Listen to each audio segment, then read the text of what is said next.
This Vision Ireland podcast contains chapter markers. If you want to skip the intro or a topic you don't like, you can use chapter markers to do so.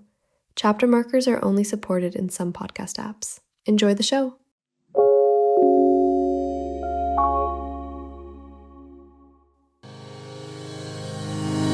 Welcome to Talking Technology with VI Labs. At VI Labs, we believe technology is the single greatest enabler for people with sight loss and all disabilities. If you're looking for the latest news and conversation on tech from a more accessible perspective, you've come to the right place. You have, hello there. Welcome in to Talking Technology with VI Labs. Happy New Year to you. Welcome to our first episode of 2026. Hope you're keeping well. Hope you had a good break, a Christmas holiday if you celebrate. Welcome in. We are back in business now. It's like we were never gone, really. But we have loads. We've been busy beavers over the break. We've got loads of stuff to discuss today. We've got loads of voice notes in. Thank you to everybody who sent us in voice notes.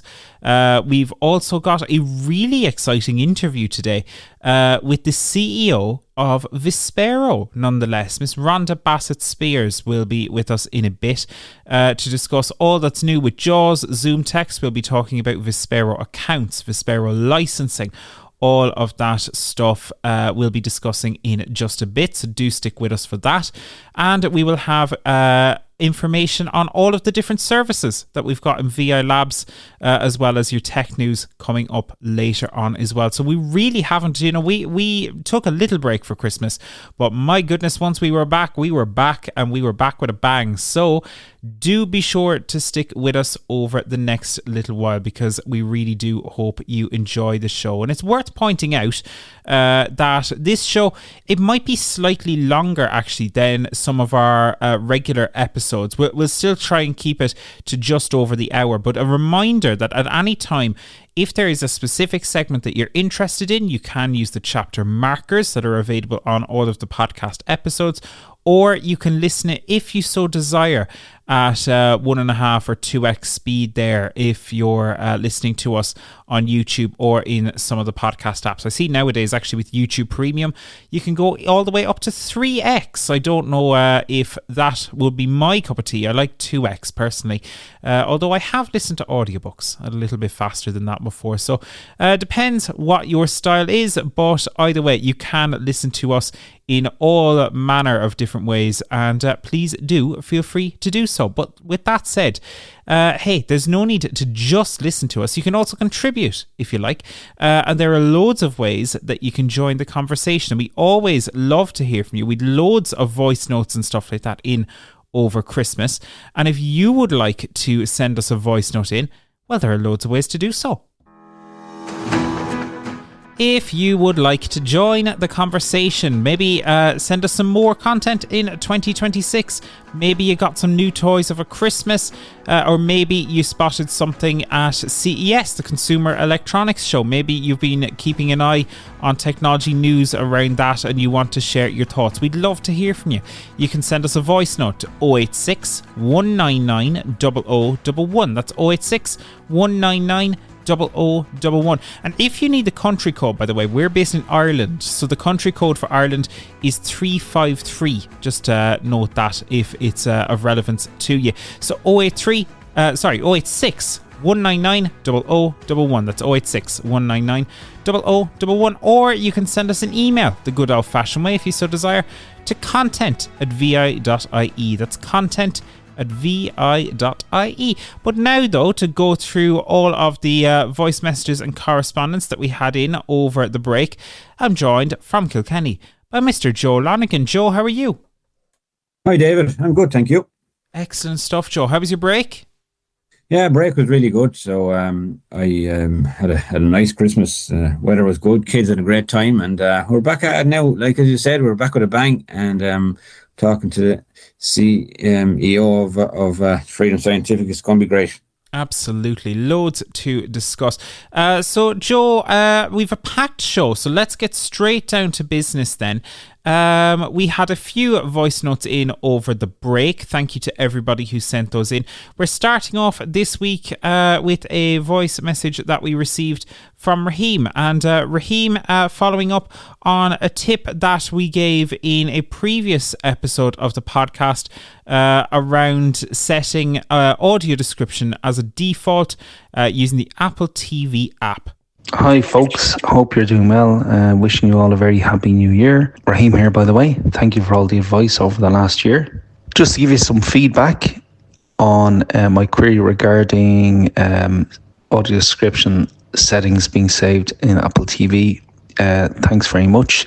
Your advice actually worked, and so we did it actually from the settings rather than setting it while playing a series. So now it actually has saved the settings, and we've audio description permanently, which is excellent. So look, just would like to wish you all the very best again with the podcast for 2026, and thanks again. Thank you so much, Raheem. Really appreciate it. Always great to hear that feedback that we're giving on the podcast is actually working in the real world, Joe, isn't it? Yeah, well, I'm delighted that that actually worked. So as we said to Raheem, you're best off, I suppose, to go into the settings of the Apple TV app and set your audio description on as your default. Saves you having to stop your playback and fiddle around with things, and it'll work if you're all visually impaired in the house. There's no harm in having it on by default. So yeah, I'm glad it worked, and happy New Year to you too, Raheem and Tina, and hope all goes well for 2026. Absolutely, second that. Thanks so much, Raheem. We also had a voice note in over the break from Cian, and Cian, well, he got, as many people did it seems, he got a really cool Christmas present. Hello all, Happy New Year to you all. Well, I'm happy to say I got the Meta Ray-Bans glasses for Christmas. I have to say I'm delighted with them, but here's the next thing I have, right? Do they work? Does the Hey Meta thing work when you're in a phone call? Because it doesn't seem to for me. Do I have to turn something on in settings to get it to work? And how often should I be cleaning them? That's another one thing I want to know, to make sure that they're in perfect condition for a long time to come. Yeah. But other than that, I'm delighted with my new Meta Ray-Bans glasses. It's been the present of my dreams that I've been wanting for ages now, and they were really worth waiting for. The present of one's dreams, nonetheless. That's fantastic to hear, Cian. Glad you're delighted and enjoying the glasses. Joe, we did some testing around the Meta glasses and phone calls. Doesn't seem to be a runner, I'm afraid.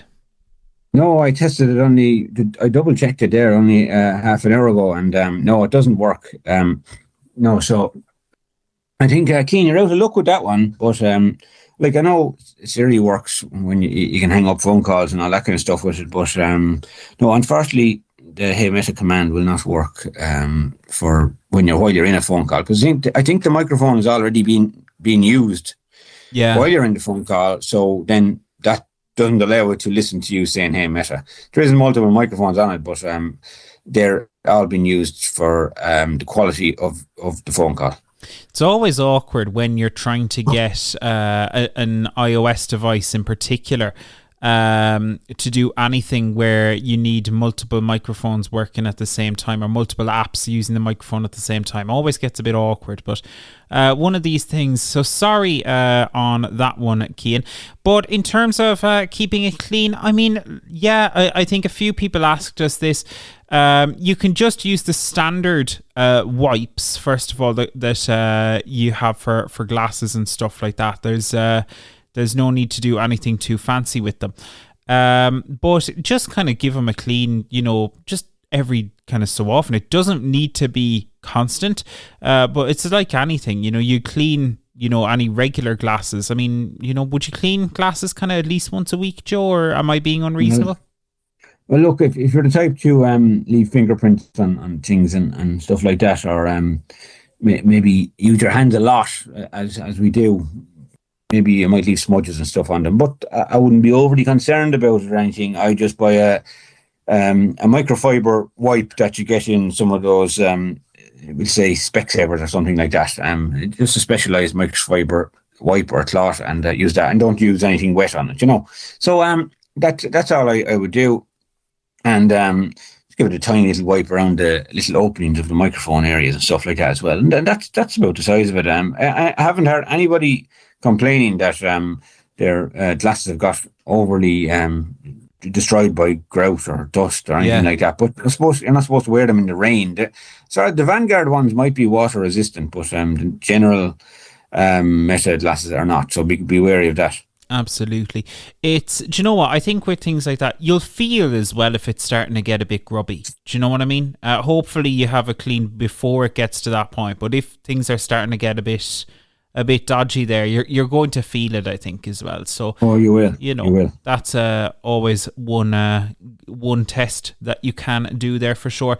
But Cian, glad you're enjoying the new glasses, and thank you so much for sending us in the voice note. Do continue to let us know how you get on with them. It's always good to hear technology benefiting people. So thank you so much for that.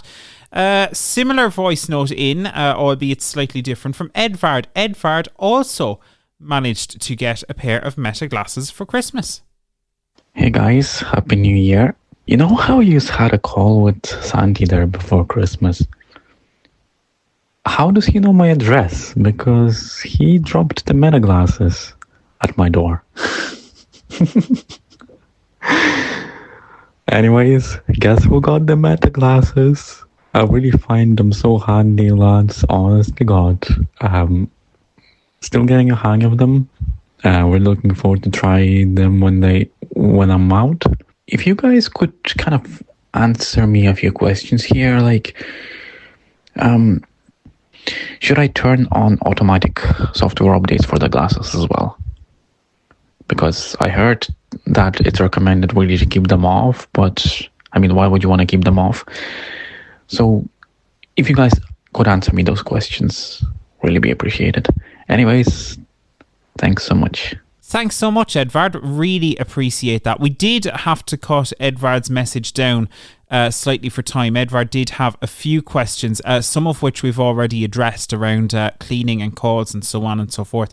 But that one there, Joe, on the automatic updates, that's an important one as well. There are reasons, there are pros and cons to leave it on and off here, really, aren't there? There is, I suppose. Some people say leave them off in case they shut off a feature that you really liked or they got rid of something. And some people say leave them on so you get all the new features. But like, where does that begin and end? Because I think eventually you're going to have to update them anyway. You know what I mean? For security, all other things. True. So I'd be in the land of leave them on and hope for the best, because they're not going to get rid of the really important stuff, like obviously your Hey Meta command and your Be My Eyes stuff and some of the accessibility things that they're already famous for. I can't see them going backwards on those things. Sure. So I'm not sure what kind of things that it would not be good for. So unless you have a better idea, David, why you wouldn't turn on the automatic updates. But I think it seems that they have a lot of recently good updates, like they include new reminders. You can link them now to your reminders app, and you can sync them, as far as I know, to some of your email notifications, that kind of stuff. But so I don't see, as long as they're linking to all different types of apps and they're linking with new apps all the time, I think leave yourself open to the good stuff. Don't hold yourself back. Absolutely, yeah. Look, I've been stung by automatic updates before with apps and stuff. But with that said, I do think you might as well leave the updates on with something like this, because as you say, Joe, it's really unlikely they're going to fundamentally just break what you're doing overnight. And the great thing about the Meta glasses now, that probably wasn't the case before, is they have a large proportion of users who are blind or visually impaired. So in that respect, if there is a major issue that fundamentally changes something, there's going to be kickback that Meta will hear. So look, I would feel okay leaving automatic updates on, but it depends. If you don't want the risk and you'd rather wait, then maybe turn them off. There's pros and cons, I think. And there's a massive Facebook group out there too that are a common group, blind and visually impaired Meta Glasses group. You'll find it by just typing that in to Facebook. There'll be a couple of groups like that, but you can ask questions on that as well and see what other people's experience is with the Meta Glasses. I suppose you don't just have to take our advice. You can see what other people have done. Have they held off? Have they just let it go and to the automatic updates? I haven't had no bad experience with automatic updates yet, so just watch this space. I'd say we'll be okay. Don't jinx it now, Joe. Don't jinx it. I think probably the best thing to do is, as you said there about the Facebook groups and all that, is if you were to leave them off maybe, but just keep in tune with the likes of those groups. So if there is features that other people are boasting, then you can say, okay, it must be grand to do an update and put it in. And that way then you avoid the updates that you don't want to get. That's true. Very true. Perfect. So thank you so much for that, Edvard. Edvard did have another point there about the length of video that you can record on the Meta Glasses. It's up to 3 minutes at the moment. Edvard was saying that he'd like it to be longer, but who knows? Maybe that will evolve as the technology evolves in the future. Time will only tell. Thanks for that, Edvard. And to everyone who sent us voice notes over the break, we did also receive some correspondence by email. And to read that, we have Mr. Daniel Dunn. Daniel, how are things? Hi. So first of all, we've got Angel, and she writes in, first of all, to wish us all a happy new year. And she goes on to say she loves the different topics and tips that she hears on the podcast. So thank you so much for that, Angel. She has a question, and what she wants to find out is, when you have an image that someone else has sent to you in a notification on Facebook, or if somebody has put an image on Instagram, is there a way you can share it and get the likes of Be My Eyes or Seeing AI or some other app to describe what is in the image? Just like the way you can do it, I guess, in an image that's in WhatsApp. So she's just curious to know, has anybody cracked that nut? Absolutely, and cracked that nut we have. There are loads of ways to do it, but we actually found, and we were looking at different ways to do this, and we don't know what iPhone you have, Angel, so apologies for that. But if it is one of the newer iPhones, you can actually just use Siri for this. So you can ask Siri something to the effect of what's on my screen. And do you know what? They say fail to prepare or fail to prepare, then prepare to fail. Well, we did prepare because we didn't want to fail. So we did record a short demo of how this works earlier on. So here is how it works when you use, you can use Facebook or Instagram or any app for that matter. And here's how it works when you use Siri to check what is on your screen.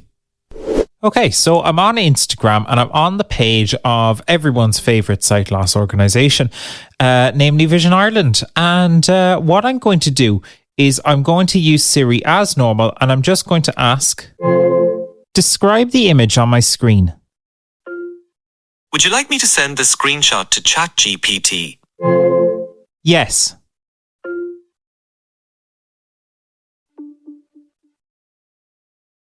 The image is an Instagram post from Vision Ireland.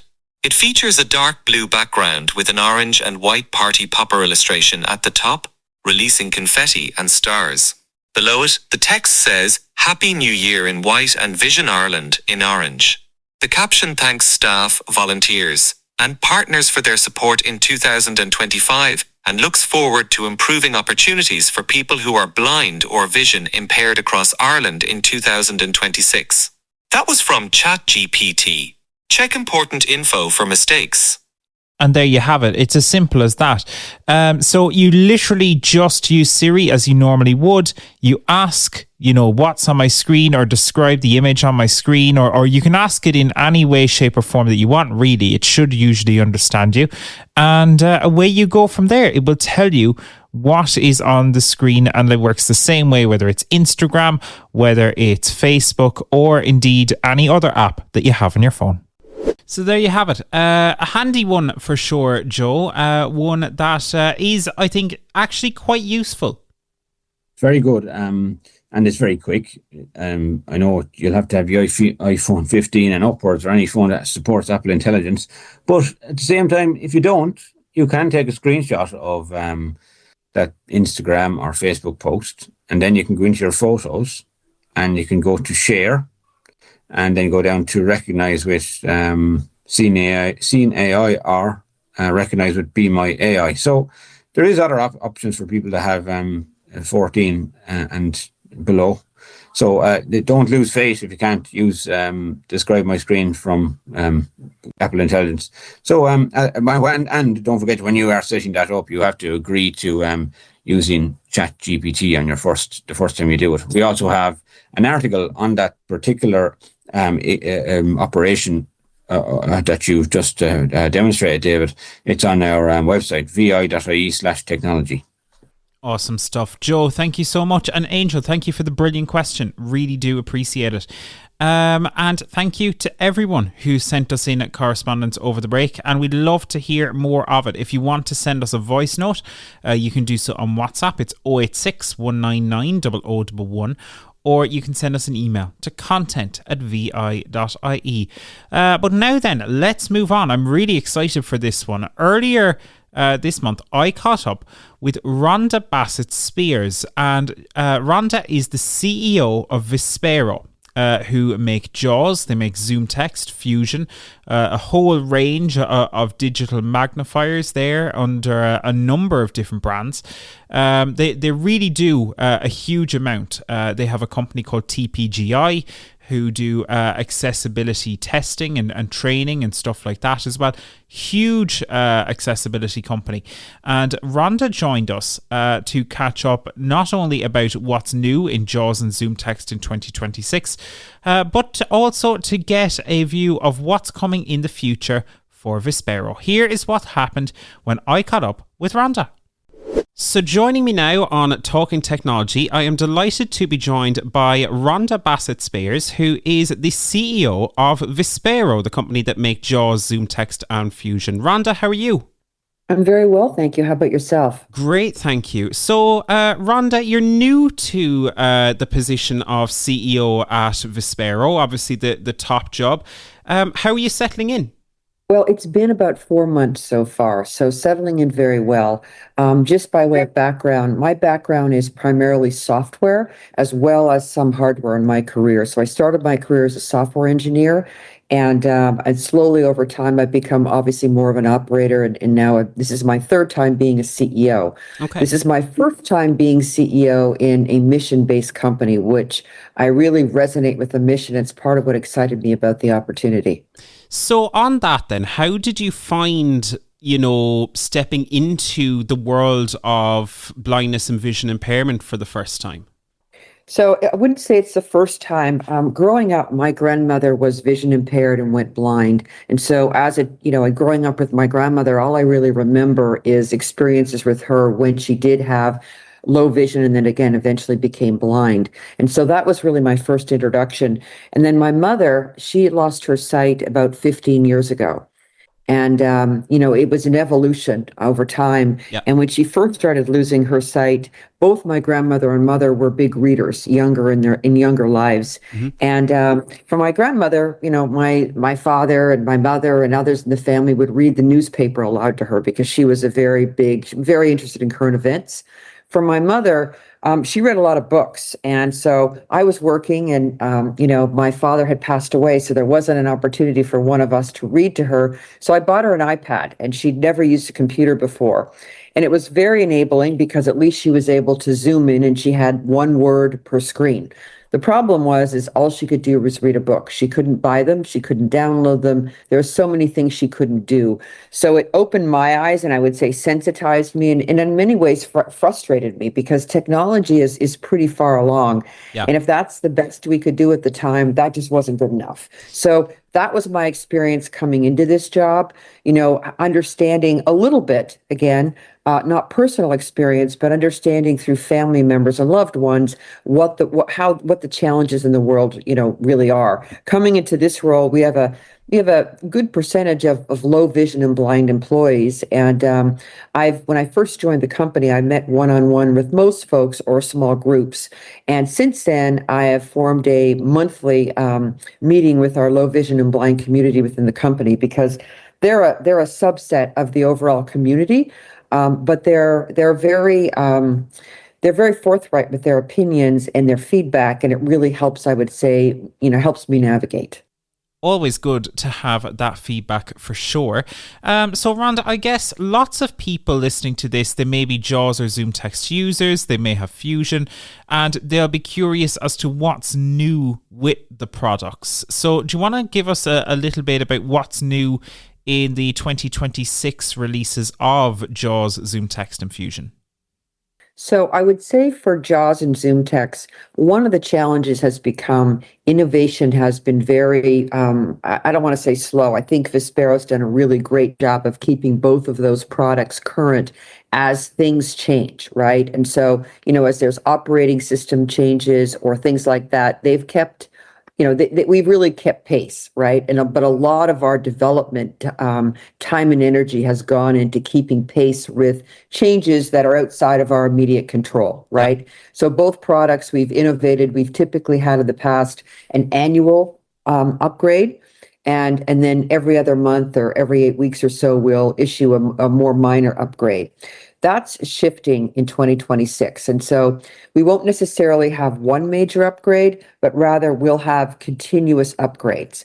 And so we're one of the areas we're investing in fairly heavily is AI, because in my belief, AI is purpose-built for assistive technology. And so we're leveraging AI. We're building what we call, and we don't have a name yet, so I apologize for that, but we're basically building an intelligent assistant to Jaws. Where Jaws has been around for 30 years, and we believe it'll be around another 30 years, we believe there's opportunities to leverage AI to create a new interaction model that'll reduce the cognitive load and accelerate adoption, particularly among younger users. And so we're looking at doing things like, for example, instant summaries of complex information and the ability for conversational follow-up that'll dramatically reduce the cognitive load associated with using Jaws. And so, for example, we'll be doing things like actions that for example, a user receives an email and there's attachments to that email. We'll be able to give an instant summary of what information each attachment provides or contains, such that then the user can use conversational follow-ups. And so that'll, accelerate the interaction time, right? And so it'll replace that step-by-step navigation, enabling, users an interaction model that'll increase independence and efficiency while keeping the user in full control, right? And providing continuous feedback. And so I mentioned the example of, when there's an attachment in an Excel spreadsheet, it'll be able to summarize what's in there, and then the user can query and ask questions to get to the specific information they're interested in. The same thing pertains to a Word document. So those are some of the things that we're working on and coming in 2026. We're moving pretty quickly. We've got a demo that we're planning for our internal meeting, which is in early January. We have a sales kickoff meeting that is global in nature for our software team. And so we'll be doing a demo of that then. And then at CSUN, we'll be meeting with our dealers and also demoing a little bit more further along product at that point. And we hope to be in a position to be able to offer this in the second half of 2026. So that's one area, but there are others. You mentioned it there kind of as a product. Is this a separate product to Jaws and Zoomtext, akin to an add-on, or is it or are you envisioning it more as part of the product, more akin to, say, the Sharky and Zoomy voice assistants that have existed and still exist? Yeah, no, it'll be a separate product. So what we've found in some of our research, and again, I'll talk a little bit more about how we're doing research and how we want to do research actually going forward. But it'll be a separate product. There are a number of JAWS users, and we do have some AI type capability that we've introduced in JAWS over the past year. So, for example, we introduced what we call FS Companion, which stands for Freedom Scientific Companion. We're going to be actually renaming that going forward I to suspected Vispero you said Companion. that. Yeah. Fair Yeah, enough. we're going to be renaming that, but we did that. We've also integrated Picture Smart and things like that into JAWS. But what we found is that there are users that are very comfortable, or there's implementations of JAWS and Zoomtext and Fusion that where there may not be an interest in leveraging an intelligent assistant, right? Like this AI. So we're developing it as an assistant that'll be a separate product, but integrated and part of the JAWS experience. I suspect that there'll be a number of users that'll want to use it. As always, there's some folks that are not necessarily interested in leveraging AI, and we have to respect that. So Yeah. we're trying to plan our product strategy around the different use cases, the home use case, the work use case. So we're really trying to focus our product strategy and our product deliverables along those needs. Ye have started with some of those AI rollouts for JAWS and Zoomtext 2026, and correct me if I'm wrong in this, there is the introduction of Vispero accounts. So first question, I guess, on that, will that be a requirement for those of us in Ireland or those in the EU, or is that US specific currently? So that is right now US specific. Okay. The goal of what we call user registration, today we have, or in the past, unlike I would say every other company I could think of, we've not required our users to register. And so what that means is that when there is any kind of update or anything we want to communicate to our users today, it's impossible. So if there was some kind of security issue, we wouldn't be able to identify and communicate to our users, which is concerning, right? Because we don't want to put our users of our product in any format of harm, right? In terms of having some security problem. But second and most important, some of the new technology that we're introducing is going to be specific to a user experience, and user registration helps us provide that specific experience. Additionally, there are some restrictions even in the United States regarding the AI and the use of AI for users under a certain age. So we've got to be, very careful. Like all software companies, we've got to make sure that we're covered from a security and update standpoint, such that if we need to, notify our users of something, we can. And then secondarily, as we're introducing new capabilities, specifically with AI, we can then customize their experience around that individual. And then last point, and very important point, is we've got to make sure we comply with regulations regarding, accessibility with AI, and what users in a certain age demographic are allowed or not allowed to leverage. So it's walking a little bit of a tightrope. Sure. But that's really the overall reasoning. Staying in the EU then, there's been a lot of talk in the last little while around licenses and how the licensing for JAWS, Zoomtext and Fusion is changing. Do you want to tell us a little bit about what exactly is changing and why? So in the past, JAWS, Fusion, Zoomtext were sold primarily. Now I say this in the US, we have a subscription model for home use, for home or personal use, but primarily JAWS, Zoomtext, and Fusion have been sold historically with perpetual licenses. We haven't required users in the past to purchase in addition support and maintenance, which would give them the ability to contact technical support, give them access to frequent upgrades. That changed in 2025 mid-year, just before I came to the company that was mandated that if a customer buys a perpetual license, they also need to buy support and maintenance. What's changing going forward is, there are very few companies in software today that sell perpetual licenses. And the reason is that technology is evolving very quickly, and there's browser updates, operating systems changes, there's accessibility standards changing by country around the world at all times. And so one of the things I think that's been difficult for the company is when you sell a perpetual license, given this environment that we operate in, it puts us in a difficult position because we're not always able to keep up. It's just a reality of what happens. And so the company has decided to move to a term license and or subscription model in 2026. And it'll be sometime in the second half of 26. The reason we're doing this is the most effective way for us to ensure that our AT software stays aligned with the pace of change that goes on in technology and in the world, right?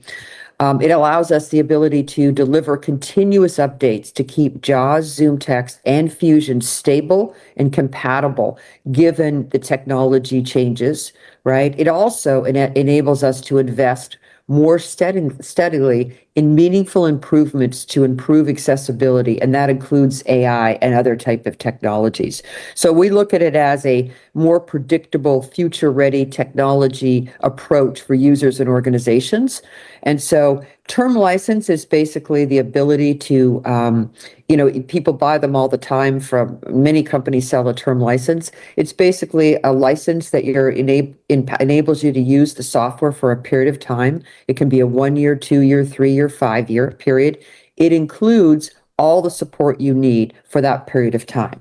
And so it's purpose built, or it works very well for government. It works well for tenders where you need a guaranteed price.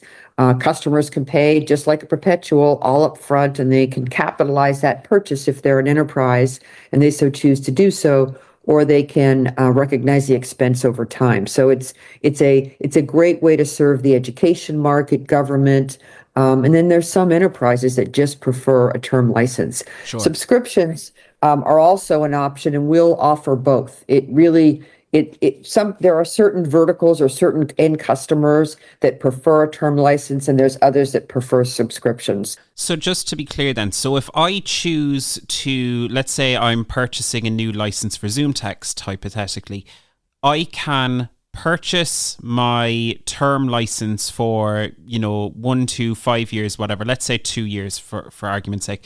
After that 2 years, am I then going to be able to continue using the product, obviously without the updates or support, but am I going to be able to continue to use the product fully, or am I going to be reverted back to 40-minute mode?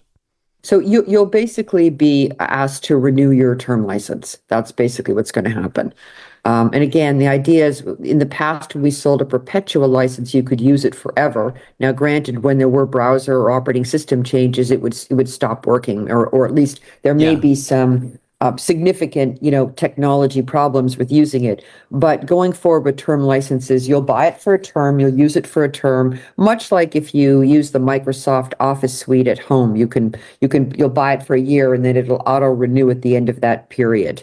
Sure.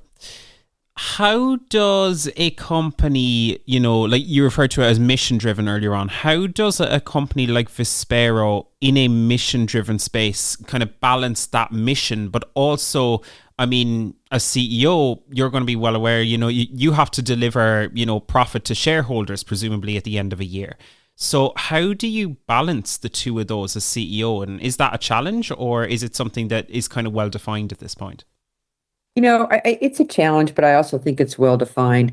I think that Vispero has done a very good job in the past of navigating, albeit I would say, I don't think the company has been as communicative as we need to be. So I think that's another thing you're going to start to see more recently. I've started to publish blogs in terms of keeping our user community more updated in terms of what's changing, what's coming.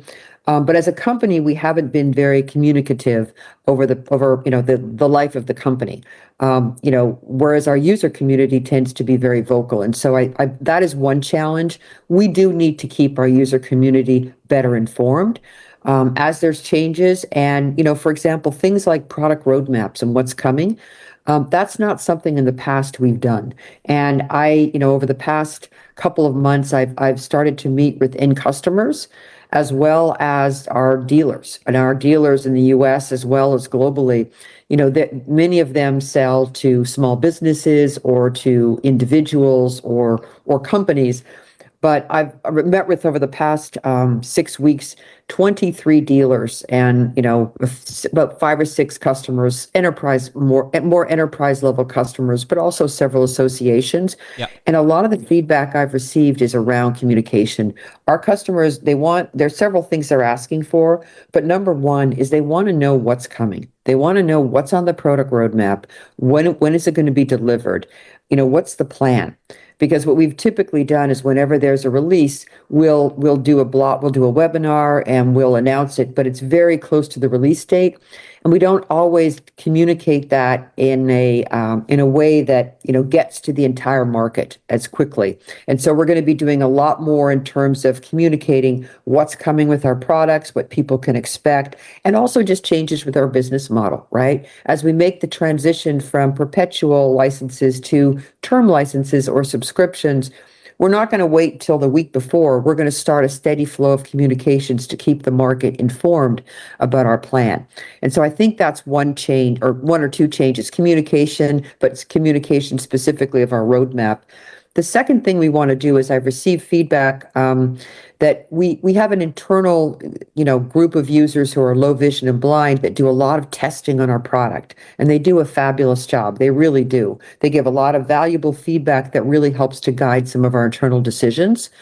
But going forward, we also want to engage the broader user community, because the feedback that I've received is our internal users, they do a great job, but they're very familiar with the products. So their filter is a little different than someone who may be a first-time user or an irregular user, right? Mm-hmm. So that's the other thing we want to do, is become much better at helping, at engaging our end customers and users who aren't as, sophisticated with our technology as some of our internal resources are. So those are a couple of things. I would say, the mission remains steadfast. And to your point, we do need to balance between our shareholders, right, and the community that we're part of.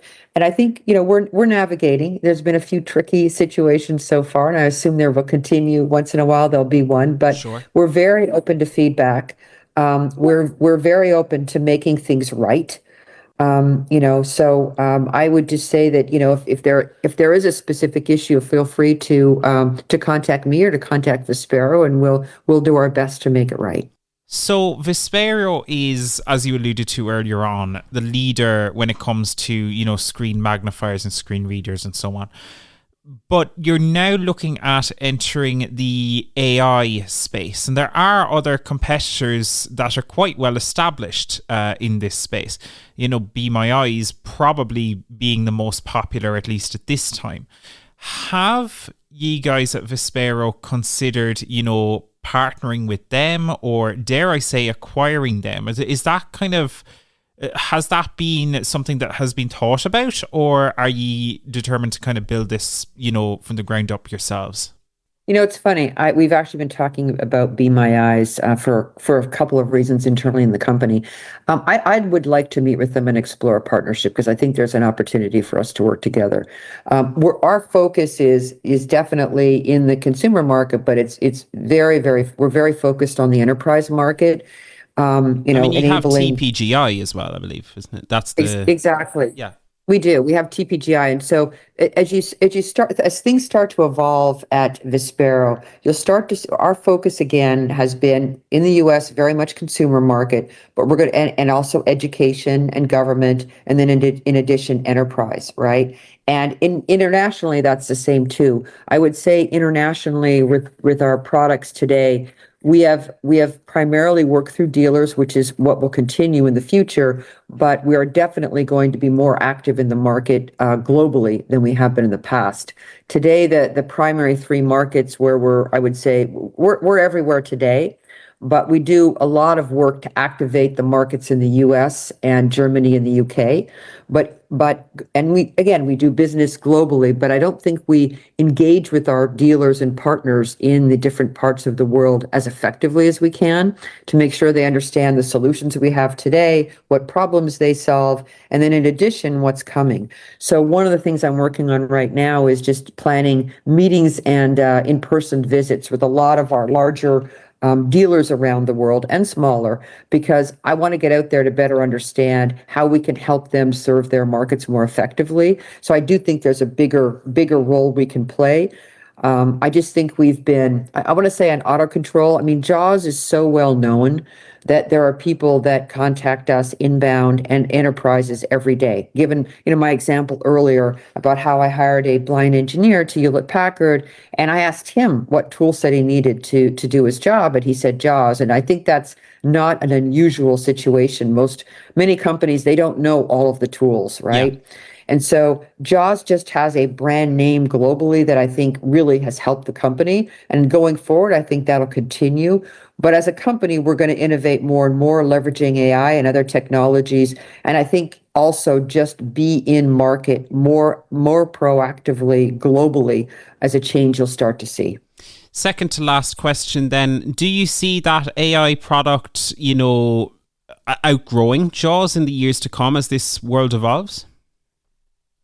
No, I really don't. I mean, I think it's one of those things. I mean, people, when they find something that works, right? And this is true in every aspect of life. When you find something that works and you're used to it, people don't change. So I think Jaws is, as I said earlier, it's going to be around another 30 years. Yeah. And probably beyond that, just because that's the way the world works. When people find something that works for them, that's effective, they just continue to use it. Sure. So Rhonda, thank you so much for the conversation. How can people find out more about Vispero products, Jaws, Zoomtext, Fusion? How can people stay up to date, check for upgrades, do all that good stuff? Sure. So number one, we have our website, which is a place people can go to find out information, right? We are going to be launching a new rebranded website in early 2026. That'll provide but much easier to use navigation and enable our users or customers to find things more easily. I would say our website that we've had up till about 2-3 months ago had not been updated in a very long time, and there was a wealth of information there if you could find it. The focus of our website is going to be to make things more accessible, more easy to locate.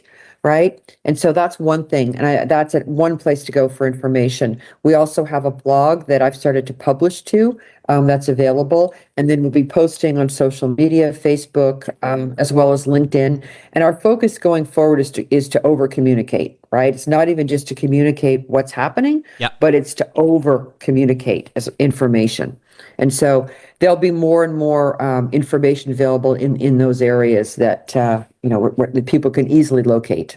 Awesome stuff. Rhonda, I'm sure given that intention to over communicate, you'll be back on the podcast at some point again in the future. But for now, I'm sure I will. Thank you so much. I know it's early morning for you guys there, but thank you very much. And thank you for joining us on Talking Technology.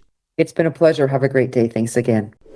Thank you so much to Rhonda for joining us. And I'm sure she will be on the podcast again at some stage with that commitment to over communicate. Always good to hear from my point of view as a podcast producer. I think, we love companies over communicate. That's great news for us.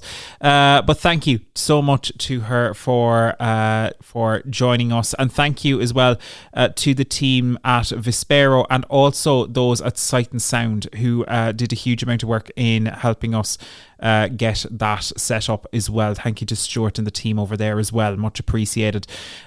we would love to hear your thoughts on anything that Rhonda had to say. Are you a Jaws user, a Zoomtext user? How do you feel about, the direction Jaws is going? How do you feel about term licenses?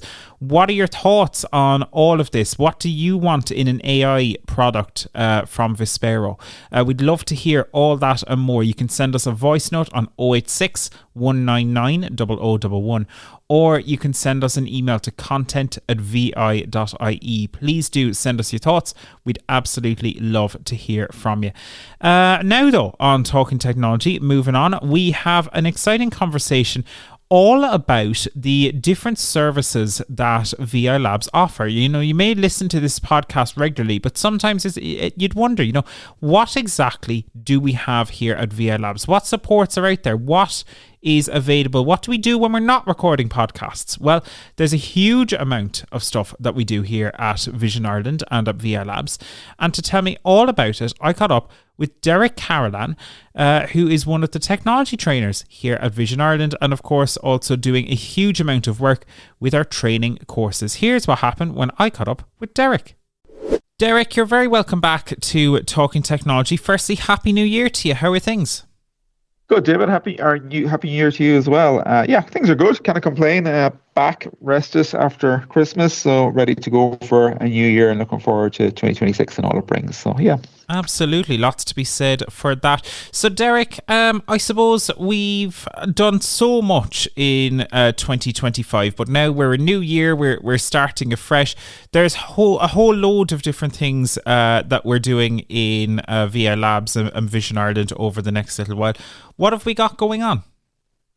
Yeah, so what I might do is I might just kind of recap a little bit on kind of what we are, just in case anybody is joining in or listening to us for the first time. So we're Vision Ireland Labs, okay? So we provide a range of services, okay? And we sit within Vision Ireland, okay? And we focus on the technology and digital inclusion for people who are blind or visually impaired, okay? So what we hope to do is give people access and help them to understand the use of technology in a way that supports independence in everyday life. Okay, so we work with a wide range of people, from families, individuals, professionals, organizations, and everything we do, we try and center it around their needs, their experiences, and what they need. So then I suppose within our own team, there are a number of different kind of sub-teams or different areas that we focus on. So I think one of the big ones, and you're part of it as well, David, is the help desk and the technical support. Okay, yep. So this is somewhere where people can just ring us up. Okay, if they're having issues, there'll be somebody on the other end of the line. So whether you're using a mobile phone, a screen reader, an app, or anything causing you trouble or issues, it allows you to basically get in touch, and hopefully we can resolve the issue over the phone. Okay, if we don't know what the issue is, we will make a note of it, ring it back and try and sort it. But the idea of the help desk is there, somebody at the end of the line. Do you have the number, Davis, to share whatever you have? Yeah, that's 1-800-911-110. So that's 1-800-911-110. And if people do call the main Vision Ireland line as well, you do have the option to press 3 for technology support. So that option is also there for people who would prefer to do it that way. It's really an important service, because there's nothing more frustrating than, you're trying to do something, maybe it's even in a workplace or something like that, and all of a sudden you're just, your technology just isn't playing ball. There's really nothing worse, Dereck. Exactly. Look at that. My first-hand experience here this morning, my technology wasn't working with me, so I kind of had to ring the guys at the help desk, and they got me sorted and got me back up and running, which is great. Yeah, so that's really, you're even the right. technology people have tech problems sometimes, Dereck. That's the joys of technology, isn't it? Sure is. Great when it works, and when it doesn't work, can be frustrating. But absolutely. Look, we keep moving forward. That's the important thing. Yeah. There we go. And we've loads of training courses as well. We do one-on-one and group training. But you've been doing a huge amount of work as well on developing these training courses that we really kind of got on the road last year.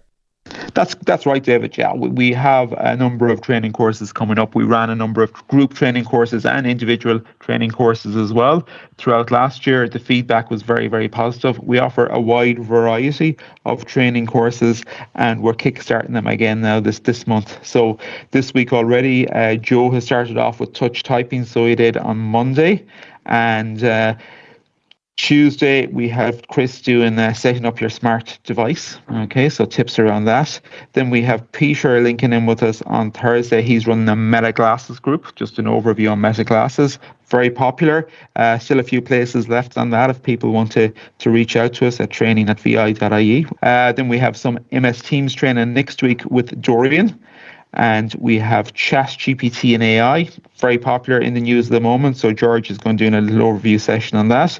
We also have Mairead back with us towards the 23rd of the month doing uncontracted Braille.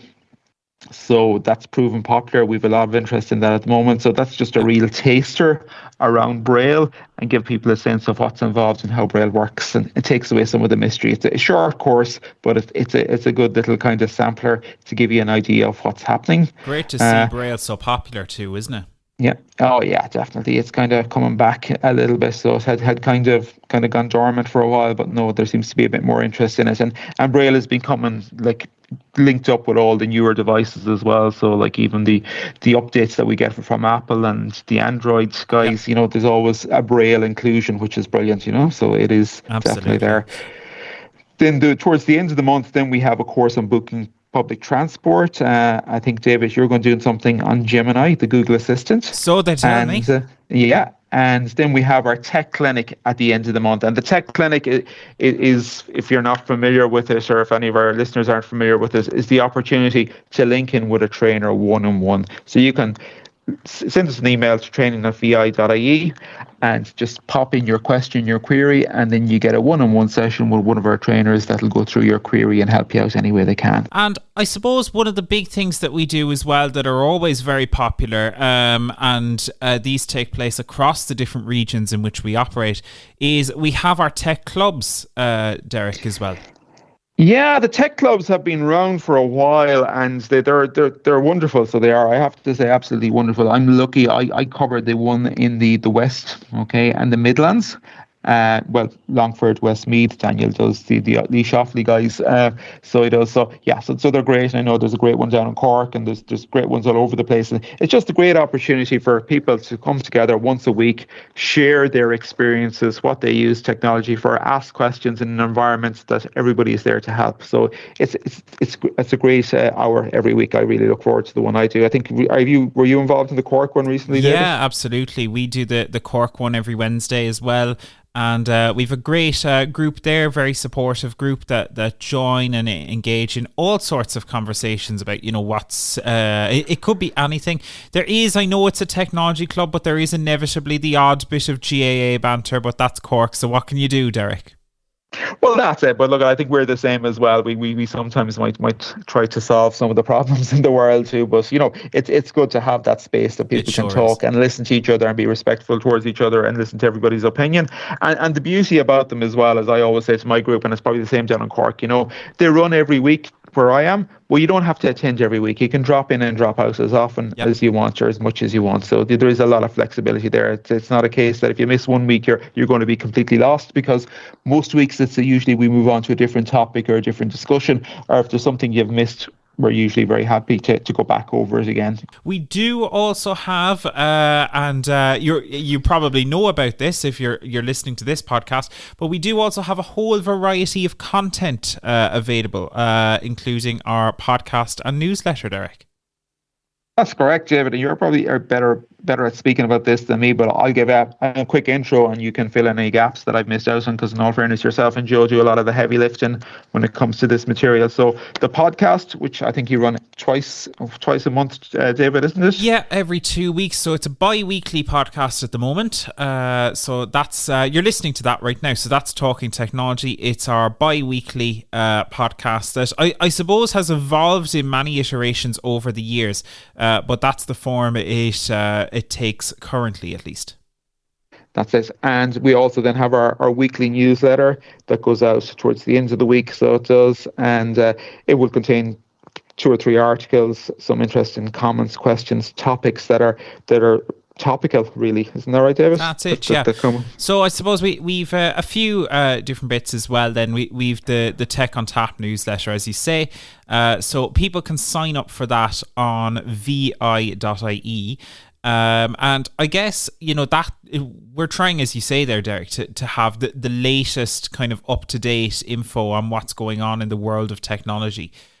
So typically we'll have 3 or 4 articles in there that you can read along to. Sometimes we do more interactive stuff. One of the really fun and maybe a little silly ones that we did last year was we did an article on how you could enable audio description in the Headspace app, but we did it as an immersive audio meditation. So we do some fun and, we don't want to be boring. Everyone gets loads of boring emails, but we try and make it as engaging as we can. And we do likewise with the podcast, I guess.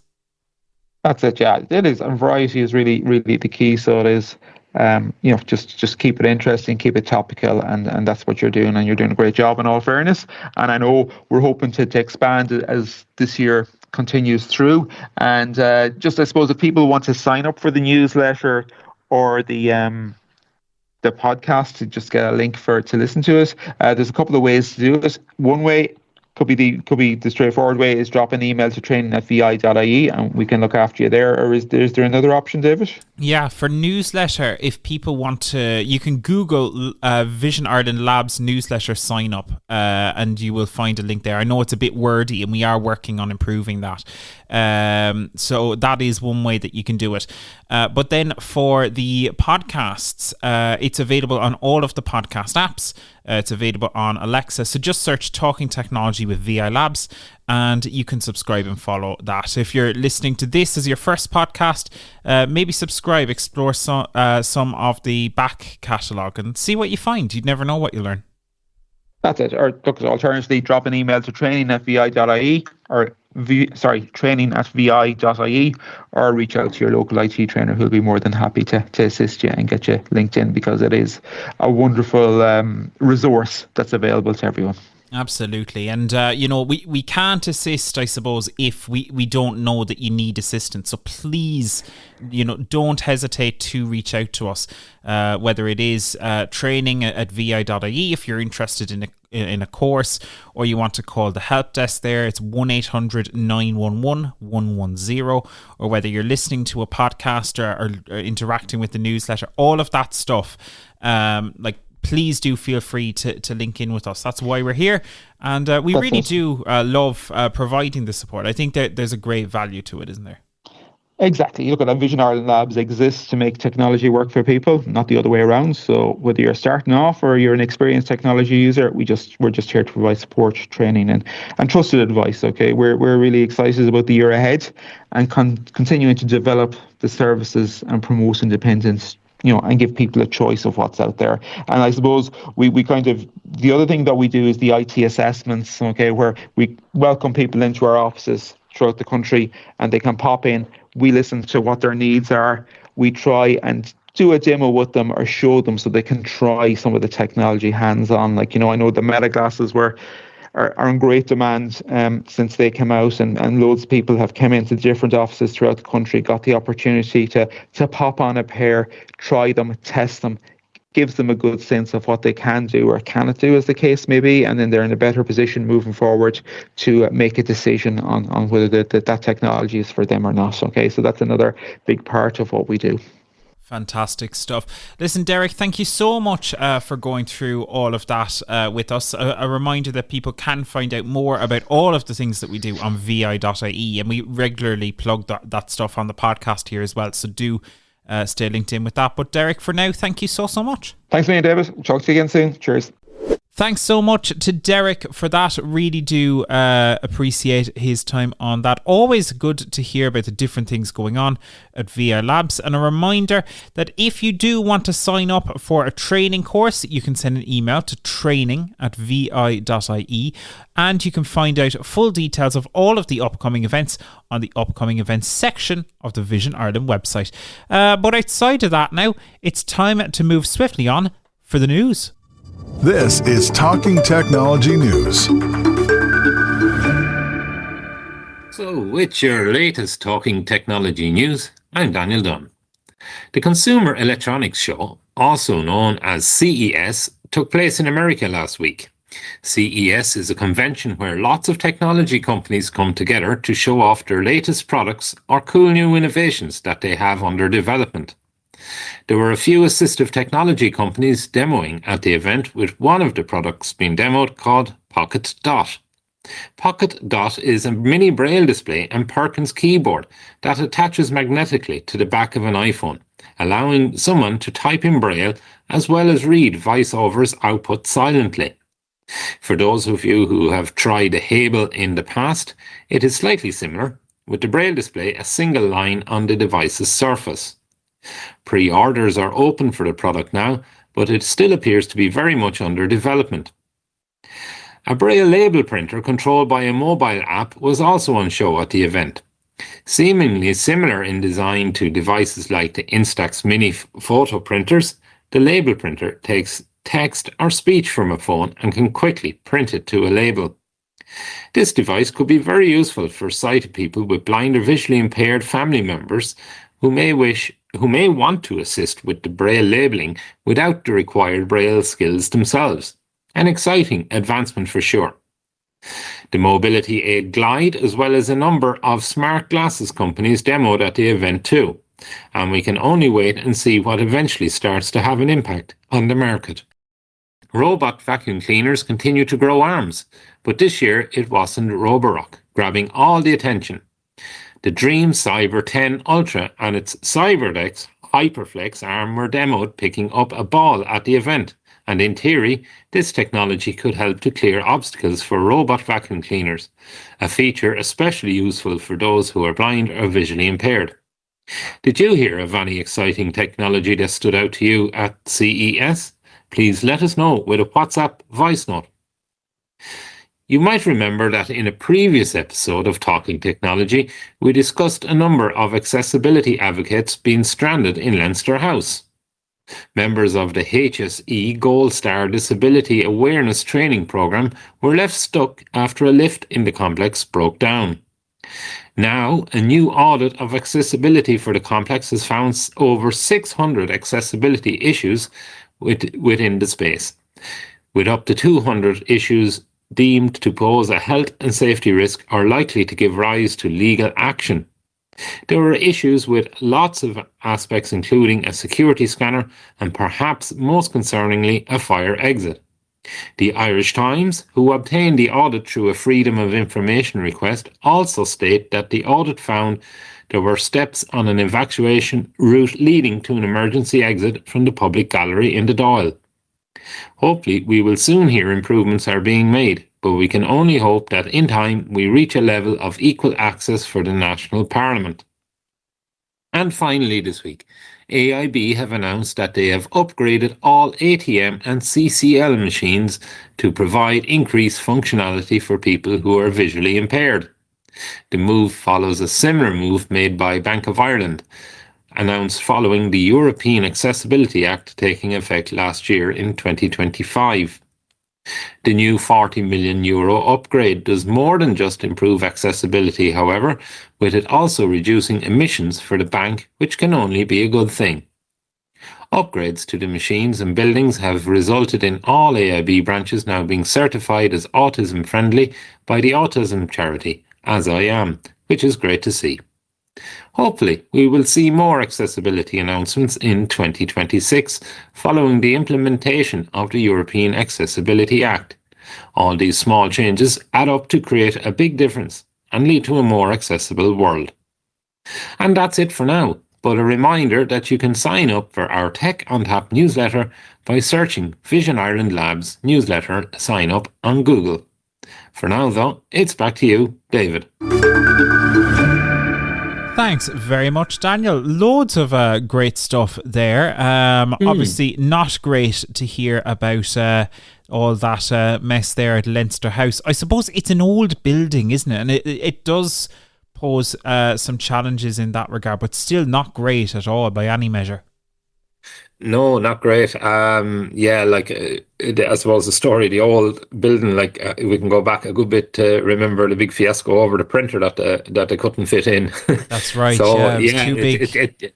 Yeah, so that was kind of it is a quite an old building. It's around a good few hundred years. So yeah, like you can imagine, all works and it being a listed building, that it's hard. I don't mean to throw the government a bit of slack here, but it is going to be hard to get it right. But there's little things too that it wasn't in the news script there, but the Irish Times reporting that some of them.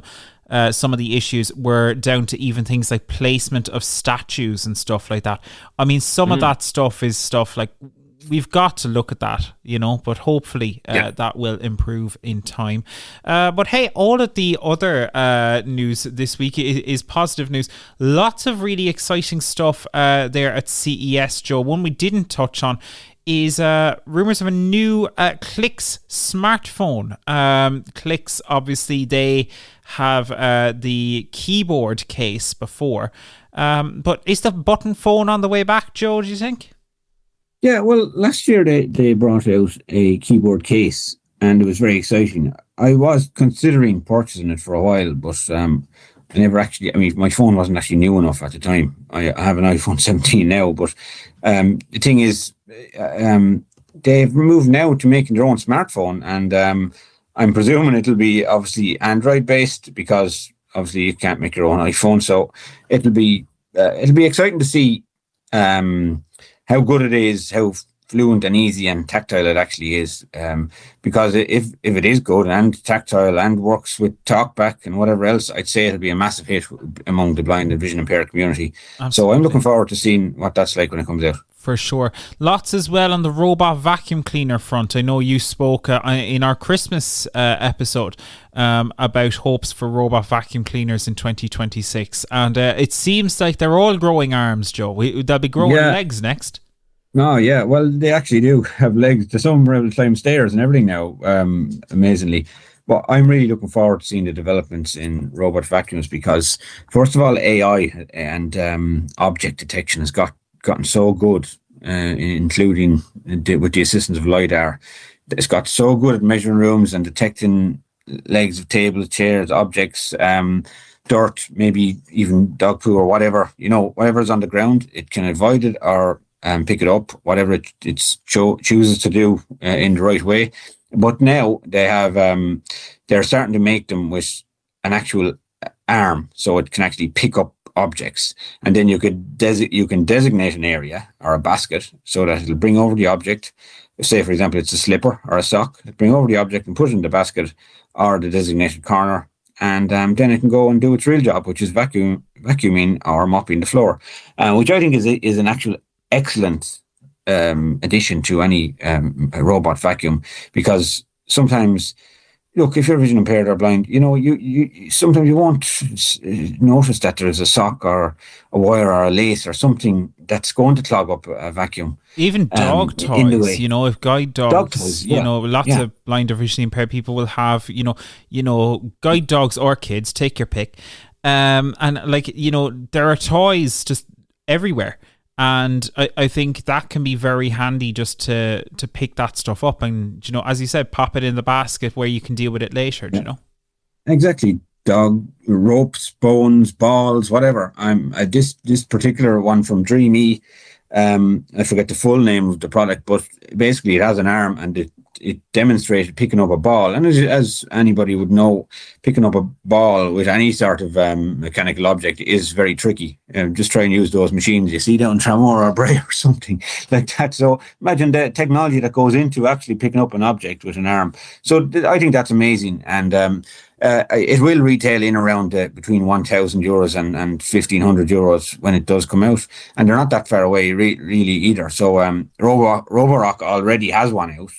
And this one is supposed to be able to carry a heavier object than Roborock's version. So I'm looking forward to the developments in robot vacuums this year. If anybody wants to watch, there's loads of YouTube clips about CES. You'll find them there on YouTube, and they're actually quite fun to watch, but you will end up in a rabbit hole. So believe me. Absolutely. Brilliant stuff. Thank you, Joe. Competition. It's always good to see Roborock and Dream E there, which will get the upper hand. There's so many ARM jokes that I could make, but I will try and refrain. But thank you so much for that. One final story before we wrap this up that we didn't get to cover. It's been reported in the last couple of hours as we record this that Apple and Google have reached an agreement that will see Google Gemini be used to power the new enhanced Siri and Apple Intelligence Foundation models. This is really, really interesting. Big news. Yeah, that's fascinating. They're very into it. Yeah, they've just given up, which is wild, isn't it? It is wild because Siri has look. I'm sorry if I set anybody's phone off there, but it is very hit and miss. Put it that way. I've often tried to send a message. I end up having to say the word "change" it about 3 times before we get the exact correct example of the message, and then I can send it. But maybe that's to do with my Tipperary the southeast accent here. Who knows? But anyway, Siri can work on that. But hopefully Gemini will give it a little bit of help and make it even better than it already is. Yeah, it's going to be interesting to see. And they only agreed a kind of limited partnership with OpenAI recently as well to integrate that within Siri. This seems much more fundamental. Very, very interesting to know what this will lead to, because I think from most people's point of view, there were a lot of growing pains when people were moving over from Google Assistant over to Gemini. But I think it's starting to even out now, isn't it? It is, yeah. It's coming on. We are kind of still with Google Assistant in the background, but every time you go to use it now, it's telling you, Gemini is the preferred one. And I think the switch off for Google Assistant, while it's been slow, announced. I think it's actually coming in this month or next month or March even. And Daniel, will the wake word stay the same? Yes. There you go. Yes, that's interesting. That's it. Yeah, you're still. I won't set off everybody's Android phone, but yeah, the wake word is still the same. So it's quite interesting. The Gemini, I think, has improved very much so over 2025. I remember when it started off at first, it was hit and miss, but it's getting. One thing I do notice, where you might have kind of similarly named contacts, and the first 1 or 2 instances where you're asking them to call that contact, and Gemini might come in and say, well, is it Mary A or Mary B? And you want to call Mary A, and it might ask you on the second attempt. On the third attempt, it's just going to go straight for Mary A. So there is actually decent learning in it, which is what I have noticed. So I'll give it a hat tip for that. To be fair as well. I do find Siri okay at that.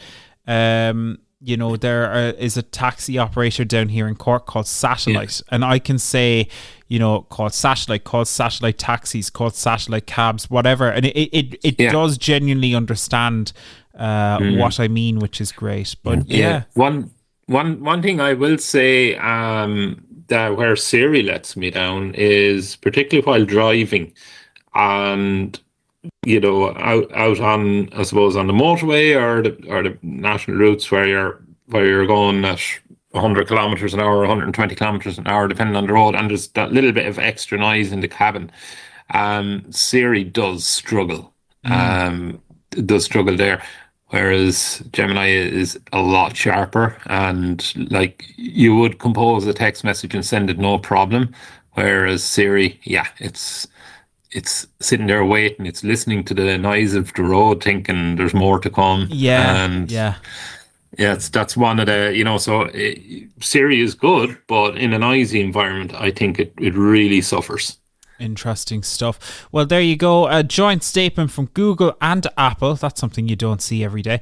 That they are going to be collaborating, and Google's technology will be used to power Apple's Apple Intelligence Foundation models. And very interesting stuff that we will talk about more in detail, I'm sure, at some point in the near future. We'll probably be talking about that as we get to things like WWDC later this year. But very interesting stuff for now, and great to bring that to you. But for now, that is our show. Thank you so much to everyone who contributed on the show today. Thank you to all the team, and really do appreciate you listening as well. A reminder that if you want to check out any of our courses, you can do so on the Vision Ireland website. That's vi.ie, and you can check the upcoming events section there. Or if you want to send us a voice note or comment for the podcast, you can do so on 086 199 0011 on WhatsApp, or content@vi.ie by email. But for now, thank you so much for listening. We're going to be back in 2 weeks' time with an episode packed to the rafters on all things Braille. But for now, that's us. Thanks for listening, and we'll see you next time. Thanks for listening to the Talking Technology podcast with VI Labs. If you'd like to support our show, please visit vi.ie/donate. Talking Technology is proudly sponsored by IA Labs, the market leader in digital accessibility services. IA Labs, digital inclusion, your legal obligation.